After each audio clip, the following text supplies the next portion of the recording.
You ask Tiger to solve. This deals with linear equations with one unknown. The final result is x equals 14. Let's solve it step by step. Simplify the expression. Group like terms. Multiply the coefficients.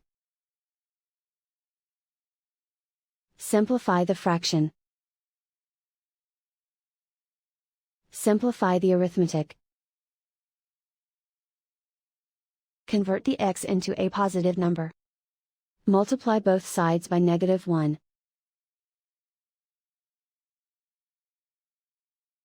Remove the ones.